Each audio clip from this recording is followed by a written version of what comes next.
തിരുവനന്തപുരം ജില്ലാ പഞ്ചായത്തിലെ മലയൻകീഴ് ഡിവിഷനിലെ LDF സ്ഥാനാർത്ഥി എസ് സുരേഷ് ബാബു ഞങ്ങളുടെ പ്രതിനിധി നിർഭനുമൊത്തുണ്ട്. നിർഭൻ, എന്തൊക്കെയാണ് സ്ഥാനാർത്ഥിക്ക് പറയാനുള്ളത്? മത്സരരംഗത്തെ പ്രതിസന്ധികൾ, വെല്ലുവിളികൾ, ആനുകൂല്യങ്ങളൊക്കെ, അനുകൂലാവസ്ഥകളൊക്കെ.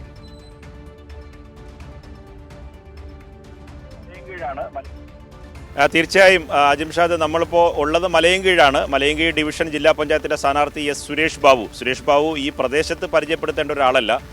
നമ്മളിപ്പോൾ ലൈവ് ചെയ്യുന്നത് സുരേഷ് ബാബുവിൻ്റെ ഹാപ്പിനെസ് പാർക്കിൽ വെച്ചാണ്. അതായത് സുരേഷ് ബാബുവിൻ്റെ തന്നെ ഒരു നൂതന ആശയമാണ്. നിരവധി നൂതന ആശയങ്ങളുടെ ഉപജ്ഞാതാവ് കൂടിയാണ് സുരേഷ് ബാബു. അതായത് ഇടതുപക്ഷ ജനാധിപത്യ മുന്നണിയുടെ സ്ഥാനാർത്ഥികളൊക്കെ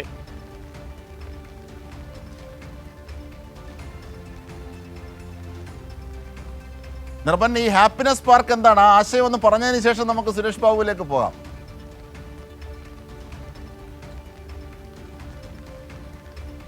സുരേഷ് ബാബുവിൻ്റെ ഹാപ്പിനെസ് പാർക്ക് എന്ന് പറയുമ്പോൾ ഈ മലയൻകീഴ് പഞ്ചായത്തിലെ വൈസ് പ്രസിഡന്റ് ആയിരുന്നു സുരേഷ് ബാബു. ഈ സുരേഷ് ബാബുവിൻ്റെ ഈ കഴിഞ്ഞ തദ്ദേശ ഇതുമായി ബന്ധപ്പെട്ട ഭരണകാലത്ത് നടപ്പിലാക്കിയതാണ് ഹാപ്പിനെസ് പാർക്ക്. അതായത് കുളങ്ങൾ, അതായത് ഒറ്റപ്പെട്ട് കിടന്ന ഉപയോഗശൂന്യമായി കിടന്ന കുളങ്ങളെ നവീകരിക്കുകയും അതുമായി ബന്ധപ്പെട്ടൊരു പാർക്ക് രൂപീകരിക്കുകയും ചെയ്തു. ആ പാർക്ക് ഏറ്റവും ഈ പ്രദേശത്തുള്ള മനുഷ്യർക്കെല്ലാം വന്നിരുന്ന് വൈകുന്നേര സമയങ്ങളിൽ ചിലവഴിക്കാനൊക്കെയുള്ള സൗകര്യമുള്ള സ്ഥലമാണ്. ഈ ഹാപ്പിനെസ് പാർക്ക് സോളാർ സംവിധാനത്തിലാണ്. തൊട്ടടുത്ത് തന്നെ കുളമുണ്ട്. നമ്മൾ ഈ മഴ ആയതുകൊണ്ടാണ് എല്ലാം വൈഡായി ഇപ്പം കാണിക്കാൻ കഴിയാത്തത്. അപ്പോൾ നമ്മൾ സുരേഷ് ബാബുവിനെ രാവിലെ തന്നെ ഇവിടെ എത്തിച്ച് നിർത്തിയിരിക്കുകയായിരുന്നു. അപ്പോഴാണ് മറ്റു ചില വാർത്തകൾ കൂടി വന്നത്. കാരണം മഴ കാരണം വീണ്ടും തടസ്സം നേരിടും. കാരണം സുരേഷ് ബാബുവിന് ഈ പറഞ്ഞ ഡിവിഷൻ, ജില്ലാ ഡിവിഷൻ എന്ന് പറഞ്ഞാൽ ഒത്തിരി വാർഡുകളുള്ള ഒരു ഡിവിഷനാണ്. നിയമസഭാ മണ്ഡലം എന്ന് പറയാം. അതുകൊണ്ട് അവിടേക്കൊക്കെ വോട്ട് തേടി പോകേണ്ടതുണ്ട്. അജിംഷാദ് തന്നെ ഹാപ്പിനെസ് പാർക്കിനെ കുറിച്ച് ചോദിച്ചു. അത് സംസ്ഥാനത്താകെ തന്നെ സർക്കാർ വ്യാപിപ്പിക്കാൻ തുനിയുന്ന ഒരു ആശയമാണ്. കാരണം ഉപയോഗശൂന്യമായി കിടക്കുന്ന കുളങ്ങളെ നവീകരിക്കുക, അവിടെ മത്സ്യകൃഷി നടത്തുക, ഒപ്പം തന്നെ ആ പാർക്കിൻ്റെ ചുറ്റുപാട് എല്ലാം ഇരിക്കാനുള്ള ഒരു പാർക്കാക്കി ഈ കുളത്തിൻ്റെ സമീപം മാറ്റുക എന്നതായിരുന്നു ലക്ഷ്യം. അത് 6 കുളങ്ങൾ ഈ മലയൻകീഴ് ഈ പഞ്ചായത്തിൽ തന്നെ പൂർത്തീകരിച്ചു എന്നതാണ് സുരേഷ് ബാബുവിൻ്റെ ഏറ്റവും വലിയ വിജയം. സുരേഷ് ബാബുവിനെ കുറിച്ച് പറയുമ്പോൾ മറ്റൊരു കാര്യം കൂടി പറയണം. കാരണം എന്ന് പറഞ്ഞാൽ നമ്മൾ ഈ DYFIയുടെ ഏറ്റവും പ്രധാനപ്പെട്ട സമീപകാലത്ത് ചർച്ച ചെയ്യപ്പെട്ടതാണ് ഹൃദയപൂർവ്വം പദ്ധതി. ആ പദ്ധതിയുടെ തുടക്കമെന്ന് പറയുന്നത് മലയൻകീഴ് സുരേഷ് ബാബുവിൻ്റെ ഭാഗത്തു നിന്ന് തുടങ്ങിയ ഒരു പദ്ധതിയിൽ നിന്നാണ്. ഇവിടെയാണ് ആശുപത്രിയിൽ ഭക്ഷണം പൊതികൾ കൊടുത്തു തുടങ്ങി. അന്ന് DYFIയുടെ ജില്ലാ സെക്രട്ടറി ആയിട്ടിരുന്ന തീർച്ചയായും അതാണ്, അതിലേക്കാണ് ഞാൻ പറഞ്ഞു വരുന്നത് അജിംഷാദ്. അത് ഹൃദയപൂർവ്വം സൗജന്യമായി ആശുപത്രിയിലും മറ്റ് നിരാലംബരായ മനുഷ്യർക്ക് ഭക്ഷണം പൊതിച്ചോറ് കൊടുക്കുന്ന പദ്ധതി, അത് സംസ്ഥാനത്താകെ രണ്ടാമത് തോമസ് ഐസക് ഏറ്റെടുക്കുകയും എല്ലാ ജില്ലാ ആശുപത്രിയിലും നടപ്പിലാക്കുകയും ചെയ്ത പദ്ധതിയാണ്. ആ പദ്ധതിയുടെ തുടക്കം എന്ന് പറയുന്നത് നമ്മൾക്കൊപ്പം നിൽക്കുന്ന സുരേഷ് ബാബുവിൽ നിന്നാണ്. അന്നത്തെ DYFIയുടെ ജില്ലാ സെക്രട്ടറി ആയിരുന്ന ഐ സാജു, ഒപ്പം തന്നെ ജില്ലാ പ്രസിഡന്റ് അന്ന് ഇന്നത്തെ MP ആയിട്ടുള്ള AA റഹീമാണ്. അവർ രണ്ടുപേരും തുടങ്ങി വെച്ചൊരു പദ്ധതിയാണ്. തുടങ്ങുമ്പോൾ സുരേഷ് ബാബു ആയിരുന്നു മാതൃക. കാരണം മലയൻകീഴ് നടപ്പിലാക്കിയ മാതൃകയാണ് നാട് മുഴുവൻ ഏറ്റെടുത്തത്. അങ്ങനെ ഇപ്പോഴും സുരേഷ് ബാബുവിൻ്റെ വാർഡിൽ ഒരു ഭക്ഷണ പെട്ടിയുണ്ട്. അതായത് 11 മണിയോടുകൂടി അവിടെ കുടുംബശ്രീയുടെയൊക്കെ തന്നെ വീട്ടമ്മമാർ കൊണ്ടുവന്ന് ഭക്ഷണം വയ്ക്കും. വയറ് വിശക്കുന്നവർക്ക് അവിടെ ഒന്ന് ഭക്ഷണ പൊതി എടുത്തുകൊണ്ട് പോകും. അങ്ങനെ വലിയ തരത്തിലുള്ള നൂതന ആശയങ്ങൾക്ക് തുടക്കം കുറിച്ച ആളാണ് സുരേഷ് ബാബു. സുരേഷ് ബാബു ഈ പ്രസംഗമല്ല, പ്രവർത്തനത്തിലാണ് ഏറ്റവും കൂടുതൽ ശ്രദ്ധ കേന്ദ്രീകരിക്കുന്നത്. വളരെ മാതൃകയായ ഒരു ചെറുപ്പക്കാരനാണ്. ബാലസംഘം മുതൽ SFI സ്കൂൾ ലീഡറായിരുന്നു. സ്കൂൾ ലീഡറാകുമ്പോൾ കേരളത്തിൽ ആദ്യമായി സ്കൂൾ മാഗസിൻ ഇറക്കുന്നത് സുരേഷ് ബാബുവാണ്. DYFIയുടെ ഭാരവാഹിയായി SFIയുടെ ഭാരവാഹിയായി 69 ദിവസമാണ് സുരേഷ് ബാബു പ്രധാനപ്പെട്ട സമരങ്ങളുടെ ഭാഗമായി ജയിൽവാസം അനുഭവിച്ചത്. ഡിഗ്രി പരീക്ഷ എഴുതാനിറങ്ങുന്നത് ജയിലിൽ നിന്നാണ്. അങ്ങനെ അത്രയേറെ ത്യാഗപൂർണമായ സമര പോരാട്ടങ്ങളുണ്ട്. പാർലമെൻ്ററി രംഗത്തുള്ള മികവ് പുലർത്തിയ ഒരു ജനപ്രതിനിധിയാണ്. അദ്ദേഹമാണ് മലയൻകീഴ് ജില്ലാ ഡിവിഷനിൽ സ്ഥാനാർത്ഥിയായി മത്സരിക്കുന്നത്. അദ്ദേഹത്തോട് തന്നെ ചോദിക്കാം, വലിയ തരത്തിലുള്ള മാതൃകകളുടെ ഒരു തുടക്കമാണ്. അപ്പോൾ വളരെ ബഹുമാനത്തോടെയും ആദരവോടെയും നമുക്ക് പലരോടും സുരേഷ് ബാബുവിനെ കുറിച്ച് പറയാൻ കഴിയുന്നുണ്ട്. കാരണം നമുക്കൊക്കെ ശേഷം നമുക്ക് നേരിട്ട് തന്നെ അറിയാം സുരേഷ് ബാബുവിനെ.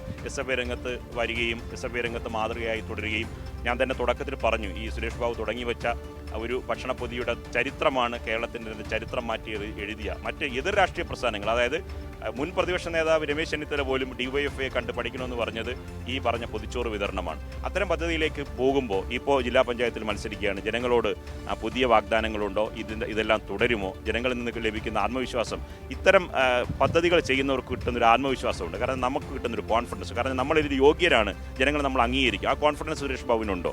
തീർച്ചയായും. കാരണം ഈ തിരഞ്ഞെടുപ്പിനെ നേരിടുമ്പോൾ ഞങ്ങൾ വ്യക്തമായ നിലപാട് സ്വീകരിക്കുന്നത് ജനങ്ങളോട് രാഷ്ട്രീയം പറയണമെന്നതാണ്.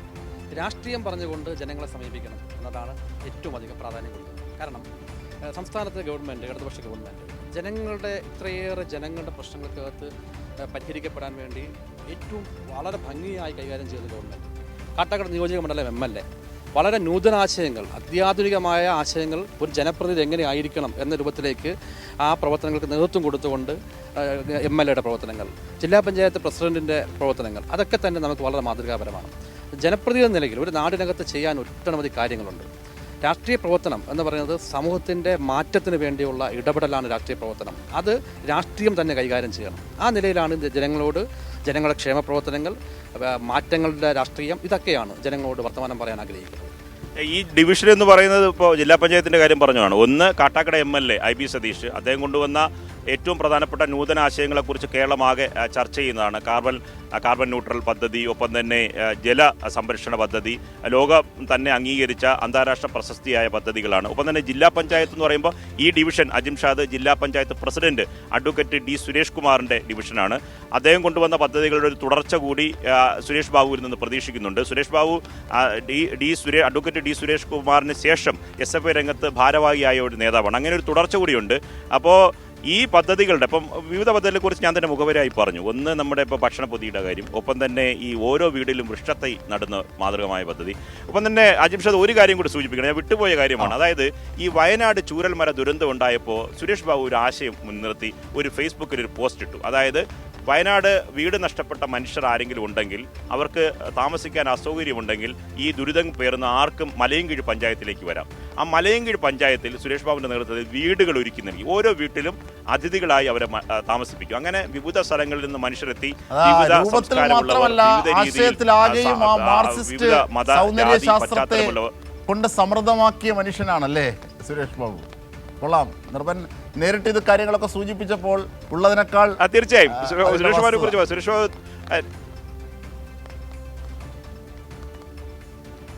തീർച്ചയായും അദ്ദേഹത്തിൻ്റെ ഏറ്റവും വലിയ മാതൃക കമ്മ്യൂണിസ്റ്റ് നേതാവ് ഹോച്ചിമിനാണ്. അദ്ദേഹം സ്വന്തമായി ഒരു ഹോട്ടൽ നടത്തുന്നുണ്ട്. ആ ഹോട്ടലിൻ്റെ പ്രവർത്തനം പോലും ഈ തൊഴിലാളി മുതലാളി ബന്ധമല്ല, എല്ലാവരും കിട്ടുന്ന വരുമാനം വീതിക്കുന്ന ഒരു സംവിധാനമാണ്. മലയൻകീഴ് തന്നെ കല്യാണി എന്നൊരു ഹോട്ടലുണ്ട്.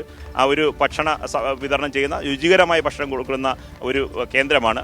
സ്വയം തൊഴിൽ ചെയ്യുന്നു, അധ്വാനിക്കുന്നു, അതിൻ്റെ വിഭവം സ്വന്തം കാര്യങ്ങൾക്ക് ഉപയോഗിക്കുന്നു, ഒപ്പം തന്നെ മറ്റുള്ളവർക്ക് തൊഴിൽ നൽകുന്നു. രാഷ്ട്രീയ പ്രവർത്തനം, പൊതുപ്രവർത്തനം, സേവന മേഖലയായി തന്നെ സുരേഷ് ബാബു ഏറ്റെടുക്കുന്നു. അങ്ങനെ മാതൃകയായി മറ്റ് ജനപ്രതിനിധികൾക്ക് മാതൃകയാകേണ്ട, DYFI SFI രംഗത്തൊക്കെ യുവാക്കൾക്ക് മാതൃകയാകേണ്ട, യുവജനങ്ങൾക്ക് മാതൃകയാകേണ്ട ഒരുപാട് പ്രവർത്തനങ്ങൾ നമ്മൾ കണ്ടുപഠിക്കേണ്ട ഒരാളാണ് സുരേഷ് ബാബു. നമ്മൾ വീടുകളിൽ വൃക്ഷത്തൈ വെച്ചു. ഒപ്പം തന്നെ പറഞ്ഞുകൊണ്ടിരുന്നപ്പോഴാണ് നമ്മുടെ റീഡർ പോലും ഇത് കേട്ടിട്ട് ആ മാതൃകേണ്ട ആവേശഭരിതനായി നമ്മുടെ അജിംഷാദ് ഇടയ്ക്കിടയ്ക്ക് ഇടപെടുന്നുണ്ട്. അപ്പോൾ ഈ വീടുകളിലേക്ക് വയനാട് ചൂരൽമല ദുരന്തവുമായി ബന്ധപ്പെട്ട് മനുഷ്യർ വന്നു നിറച്ച് മാധ്യമങ്ങളൊക്കെ വൈറലായ വിഷയമാണ്. അതെങ്ങനെയാണ് ആശയം സുരേഷ് ബാബുവിന് തോന്നിയത്? അത് നമ്മൾ കാണേണ്ടത് നമ്മുടെ ഉള്ളിലെ രാഷ്ട്രീയമാണ്. ആ രാഷ്ട്രീയം മാനവികത രാഷ്ട്രീയമാണ്, മനുഷ്യസ്നേഹത്തിൻ്റെ രാഷ്ട്രീയമാണ്. ഇതിനകത്ത് നമ്മൾ കാണേണ്ടത് ഒരു മനുഷ്യന്, ഒരു സമൂഹത്തിനകത്ത് ഒരു ദുരന്തം ഉണ്ടാകുമ്പോൾ മനുഷ്യനെ എങ്ങനെ ചേർത്ത് നിർത്താം. നമ്മൾ അതിനകത്ത് കണ്ടൊരു കാഴ്ച, ഇത്തരം ദുരന്തങ്ങൾ നമ്മുടെ ലോകത്താകെ ഉണ്ടാകുമ്പോൾ ഡിസാസ്റ്റർ മാനേജ്മെൻറ്റ് സംവിധാനത്തിനകത്ത് ഉണ്ടാകുന്ന ഒരു സാധ്യത എന്ന് പറയുന്നത്, ഒരു 6 മാസമായ കൈക്കുഞ്ഞ് മുതൽ 70 വയസ്സായ വയോജനങ്ങൾ വരെയുള്ള ആളുകൾ ഒന്നിച്ച് പള്ളിക്കൂടങ്ങളിൽ പാർക്കേണ്ട അവസ്ഥയുണ്ട്. അപ്പോൾ അവർക്കുണ്ടാകുന്ന ഒരുപാട് പ്രശ്നങ്ങളുണ്ട്. അപ്പോൾ അതിനെ നമുക്ക് എങ്ങനെ നേരിടാം എന്നത് അവർ മാറുന്നുണ്ട്. അവർക്ക് അവരുടെ പ്രാഥമികമായ സൗകര്യങ്ങളുടെ കുറവുകളുണ്ട്. അപ്പോൾ അത് എങ്ങനെ നമുക്ക് അതിജീവിക്കാം? അപ്പോഴാണ് ഞങ്ങളുടെ ഉള്ളിലുള്ള രാഷ്ട്രീയം, ഞങ്ങൾ മുന്നിലുള്ള പ്രത്യയശാസ്ത്രപരമായ രാഷ്ട്രീയം, അത് മനുഷ്യത്വത്തിൻ്റെ രാഷ്ട്രീയമാണ്. അപ്പോൾ ഞങ്ങൾ കണ്ടത്, ഞങ്ങളുടെ നാടിൽ ഞങ്ങളുടെ പഞ്ചായത്ത് പ്രസിഡന്റ് വത്സലകുമാരി വളരെ ക്രിയേറ്റീവായി കാര്യങ്ങൾ ഇടപെടാൻ കഴിയുന്ന, നല്ല പ്രാപ്തി ഇടപെടുന്ന ഒരു പ്രസിഡന്റ്. ഞങ്ങൾ ഒന്നിച്ച് ആലോചിച്ചിട്ടാണ് ഞങ്ങൾക്കൊരു കാര്യം ചെയ്യാം, ഞങ്ങളുടെ നാടിനോട് അഭ്യർത്ഥിക്കാം, ഇങ്ങനെ ആളുകൾ ഇവിടെ വന്നാൽ അവർക്ക് വേണ്ടി വീടിൻ്റെ ഒരു മുറി തുറന്നു കൊടുക്കാൻ കഴിയുമോ?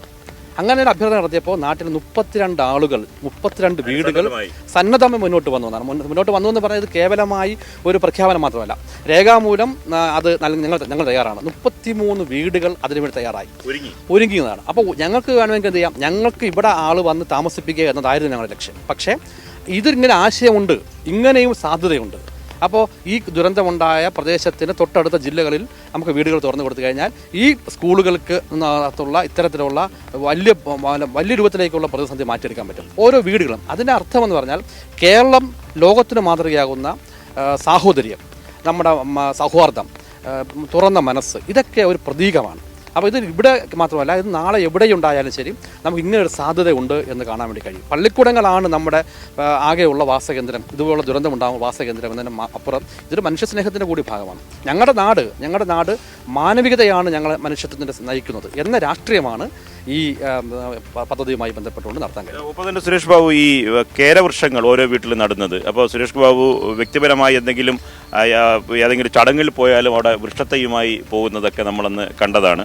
ഒരു വീടിന് ഒരു മരം നടുക, അപ്പം തന്നെ കേരവൃക്ഷം, അതായത് നമ്മുടെ തെങ്ങ് തന്നെ അതിന് സെലക്ട് ചെയ്യുക, അത് എല്ലാ വീടുകളിലും അത് ഈ മാതൃക അംഗീകരിക്കുകയും അതെങ്ങനെ പ്രാവർത്തികമാവുകയും ചെയ്തു. തീർച്ചയായും. അതായത് എൻ്റെ വാർഡിന് അരുവിപ്പാറ വാർഡ് ഞാൻ പ്രതിനിധീകരിച്ചതാണ്. അരുവിപ്പാറ വാർഡിൽ നമ്മൾ ചെയ്തത് അവിടുത്തെ കുടുംബശ്രീ, അവിടെ തൊഴിലുറപ്പ് സേനയെ ഉപയോഗപ്പെടുത്തിക്കൊണ്ട് ഞാൻ കഴിഞ്ഞ തെരഞ്ഞെടുപ്പിൽ പഞ്ചായത്ത് മത്സരിക്കുമ്പോൾ തുടങ്ങിയത് 216 വൃക്ഷത്തൈ നട്ടുകൊണ്ടാണ്. അപ്പോൾ 216 വൃക്ഷത്തൈ നട്ടുകൊണ്ട് തുടങ്ങുന്നു എന്ന് പറയുമ്പോൾ ആ എല്ലാ വൃക്ഷത്തൈകളും ഇപ്പോൾ ഇല്ല. പക്ഷേ ഞങ്ങളൊരു കണക്കെടുത്തു, അതിലേതാണ്ട് 112 മോണിറ്റർ ചെയ്യുന്നു. 116 വൃക്ഷത്തൈകൾ, അതെ 116 വൃക്ഷത്തൈകൾ ഇന്നുമുണ്ട്,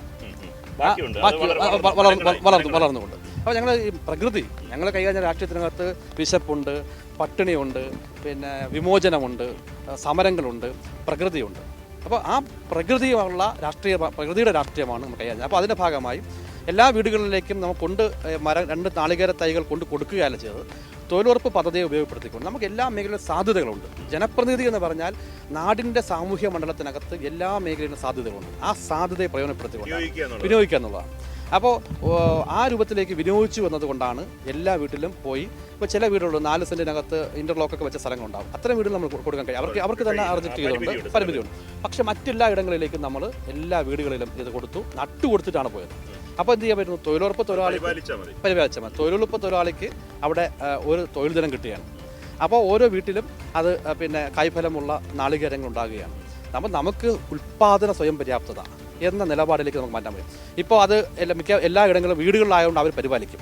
ഒരു 2027 ആകുമ്പോൾ ആ വീട്ടുകാർക്ക് അവരുടെ വീടിന് ആവശ്യമായിട്ടുള്ള നാളികേരങ്ങൾ അത് തന്നെ ഉപയോഗപ്പെടുത്താൻ വേണ്ടി കഴിയുമെന്നതാണ്. തീർച്ചയായും. അത് ഞാൻ ഇന്നലെ ഈ സന്ദർഭം കൊണ്ട് പറയുകയാണ്. ഇന്നലെ GR ഇന്ദുഭവൻ, നമ്മുടെ പ്രധാനപ്പെട്ട എഴുത്തുകാരനും കഥാകാരനുമായിട്ടുള്ള GR ഇന്ദുഭവൻ്റെ ഒരു ഇൻ്റർവ്യൂവിൻ്റെ ക്ലിപ്പ് ഉണ്ട്. അപ്പോൾ അദ്ദേഹം വീടിന് ചുറ്റും മരങ്ങൾ നടുകയാണ്. അപ്പോൾ എഴുത്തും കഥയും കവിതയും ഒന്നുമല്ല, നമ്മൾ തണലൊരുക്കുകയാണ് ജീവിതത്തിൻ്റെ ഏറ്റവും വലിയ നമുക്ക് ഭാവി തലമുറയോട് ചെയ്യാൻ പറ്റുക എന്ന് കഥാകാരൻ പറയുന്നത് ഞാൻ കേട്ടു. അപ്പോൾ നമ്മൾ സുരേഷ് ബാബു പറയുന്ന സൂക്ഷ്മമായ ഓരോ കാര്യങ്ങളും പുതിയ കാലത്തെ കൂടി അഭിമുഖീകരിക്കുന്നതാണ്. നമുക്ക് DYFIയും SFIയും ഒക്കെ നൽകുന്ന, ബാലസംഘമൊക്കെ നൽകുന്ന പ്രതീക്ഷ അതാണ്.